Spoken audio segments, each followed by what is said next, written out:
right. I guess I want to know a little bit about the history of LRP. I know it started in 1987. Maybe run us through. I know you said at your peak you had maybe 85 employees. You guys did run into some financial difficulties. You started back up. You even had some flooding here recently. But maybe we start at the beginning, how your dad got into this and how your dad started LRP, please. So my dad is from a normal German middle class, I would say, family. So my grandpa, he was working at Mercedes-Benz in assembling the cars, and my grandma, she would do some smaller jobs, like when someone needed help in the town we are from, she would help them and get some money from that.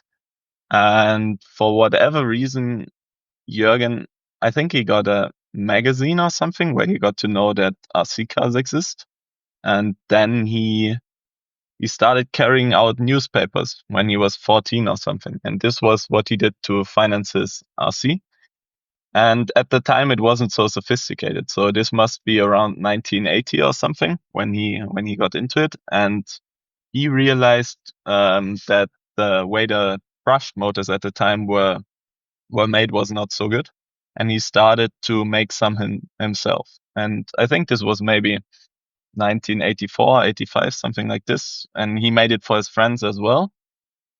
Yeah, and then he actually um, he found out that some Japanese motor manufacturer was coming to Stuttgart to visit Märklin, who was doing the trains.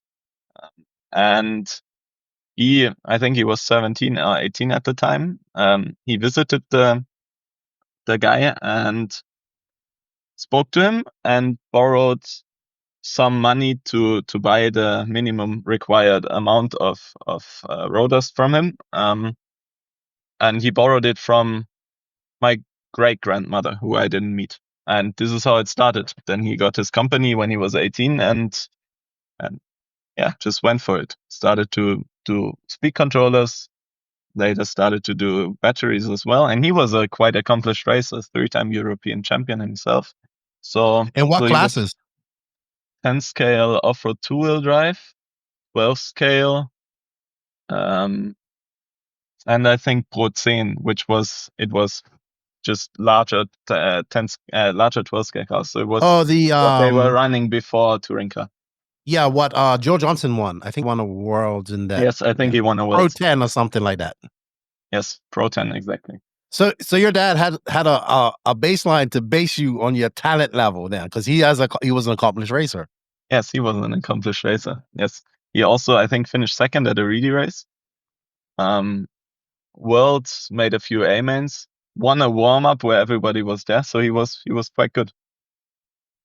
Really good actually. Awesome. And he obviously took chances because at 17 years old, he ran and He chased his finished dream. he finished his school like the highest level possible in Germany, and then his father wanted him to work at Mercedes-Benz, which would have for sure been the safe route, but never wanted it, and so he decided to try and make a living out of RC. Well, I think he succeeded in that. Ups and downs. Let's talk about LRP at its peak. It goes from rotors and motors to RTR cars to helicopters. How does that all happen? Yes. So when we started, I think in 2000 or 2001, there was a big expansion in the company, and we started to distribute HPI. And Stefan Köhler at the time was doing that as an employee, and he did this really well, and that did grow the business a lot. We also distributed a lot of stuff over the years. I'm not into everything, but I think we sold Corrali cars at some point. So what kind of happened with HPI was that first of all it got much bigger, and second of all we started to really get into the more bashing side and not so much racing side of RC as well, and that continued to the point where I think in probably 2010, 2011, we started to make our own RTR cars. I think the first was a 1-18 car, and this went well. Then we did 10 scale cars as well. So 10 scale four-wheel drive first was called the Blast platform. It was a touring car, a monster truck, buggy. this went well again. Then we did our own two-wheel drive platform, our own 8-scale RTR and racing platform, and we also got into planes, drones, helicopters, all of this. And this was probably the peak. Like 2012, 2013 was 85 employees, quite big business all around the world. Hey, I your mean, 8-scale platform, was that like the Z car? Was that it? Did the LRP make something similar to that, or was it the car? I can't remember. It's been a while. so there was two. And the first platform was called S8BX, and that was really good. Jon Newman raced it at the time, and he made a world final with it. I think it's his one and only nitro final.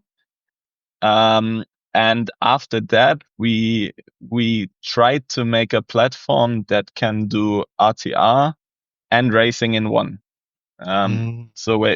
And this worked out so for the racing side, but quite well for the RTR side. I think that's still a problem nowadays. Like, how do we balance affordability, racing performance, and quality to fit it into a package that everybody can buy? And I think there are attempts out there. Like, I know the S-Works e-buggy is really good. Like the RTR e-buggies, I heard a lot of good things about it. But we have to still kind of figure out how to give these. I think that's going to help RC racing grow. Like, I was it just kind of came to me, like having a car that is in a good price point that comes out of the box with a decent radio, a decent ESC, like something that they could put on the ground, put on the track, go be competitive. Don't give it tires. Let them pick their own tires or whatever. And I think a good e-buggy like that would help bring more people into the industry. And it has to be a good price point, maybe $750. We are actually trying to do this right now. So we have based on our first try, we have the Rebel BX3, which is already out, which currently is only a nitro. And Burak, for example, Kilic, drove it on a racetrack a few times, and we tested it there as well, and it's actually working really well. So you can run it straight off the box. Even with the stock tires, it works quite all right. And we are going to make electric as well, which is going to come out quite soon. And I think the price point is actually less than what you say. And the idea is to give something that you can run as a basher, but that will be good enough to also run it on the track. Got you. So Got you. we're trying to do this. Cool.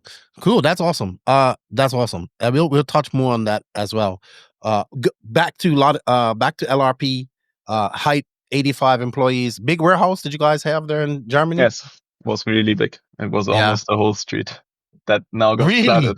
So it was quite big. I don't remember how many square meters it was, but it was really big. I think we had 15,000 different articles or something like this. We stocked and distributed, so it was quite a big company.